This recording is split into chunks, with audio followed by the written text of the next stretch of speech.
So the Goebbels diary is a very important sources for me. Goebbels began this diary when he was something like 26. He was a young wannabe writer. Then he became a Nazi activist, then a Nazi very important figure, and then he had the Ministry of Propaganda and so on and so forth.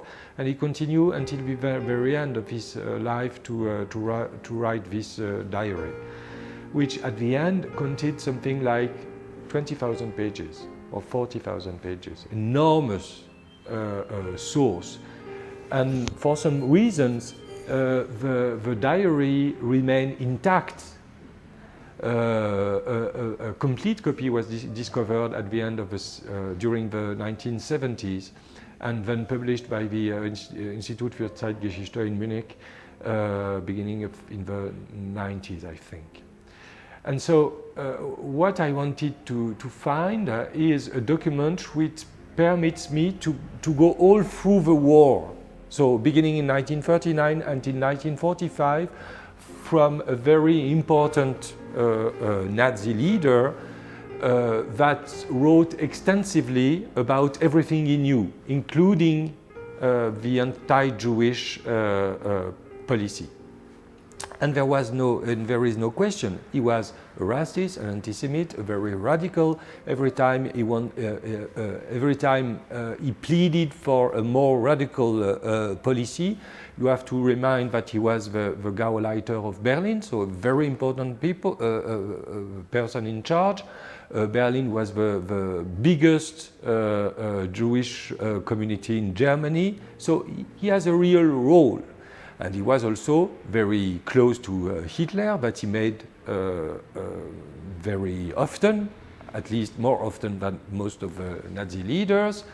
And after a meeting with Hitler, he came back to his office, and then he wrote his diary every day, dozens of pages.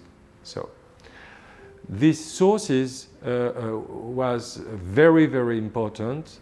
So I tried to make a very close reading of the diary. And I took all the excerpts concerning the anti-Jewish policy. And then I thought that I would find clues about the evolution of a final solution. And I was very surprised, because he seemed to know less than I have thought he would know. So first I want to recall that the knowledge concerning the murder of Eastern Jews was very broad. Why? Because the execution was made in open air, and German soldiers were present. They were even taken pictures and talking about this in letters sent to their families, or when they came back to Germany in permission, they talked about this. So there was a full knowledge about this massive murder. I want to recall also that the Eastern Jews were the vast majority of the victims of the Shoah. At the end of 1941, probably already 800,000 Russian and Polish Jews had been killed within 6 months.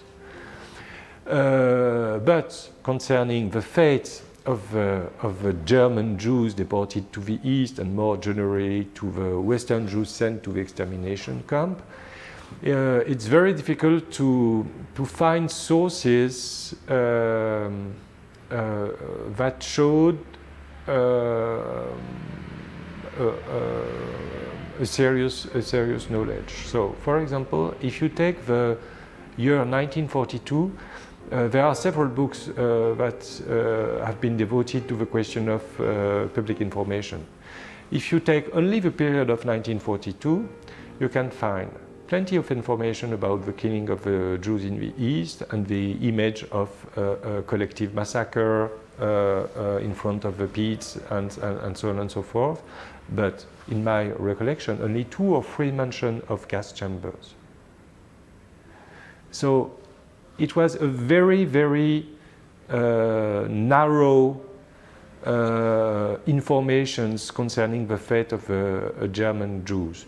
Probably they thought that, and it's quite normal, this would be harsh, this would be terrible to be sent to the East in a region devastated by war, within a situation of war, and so on and so forth. So clearly they had a very dark vision about the deportation, but only 3 mentions of the gas chamber.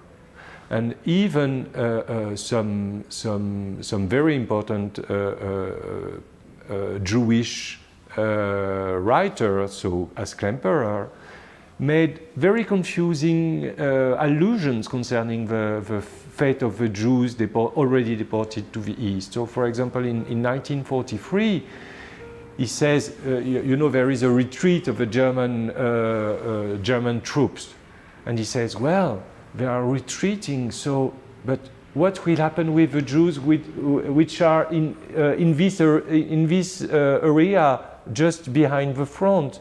What will they do with them? But at this period, they have been killed all.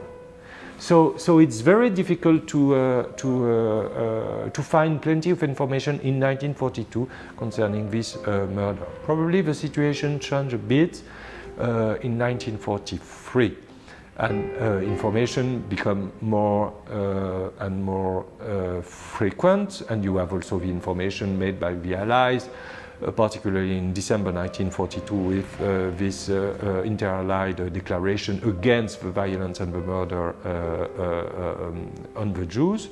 But what is very striking here is that because the time frame was so short, in a certain way, the information concerning the possible murder of the Jews in the East came after the murder has been committed. Because at the end of 1942, so at the moment of the Inter-Allied declaration, in Germany there were something like 50,000 Jews, not more. And so when the information concerning the murder of the Western Jews, and particularly German Jews, began to be broader and broader within the German population, all the Jews were already dead. And this is a very striking situation.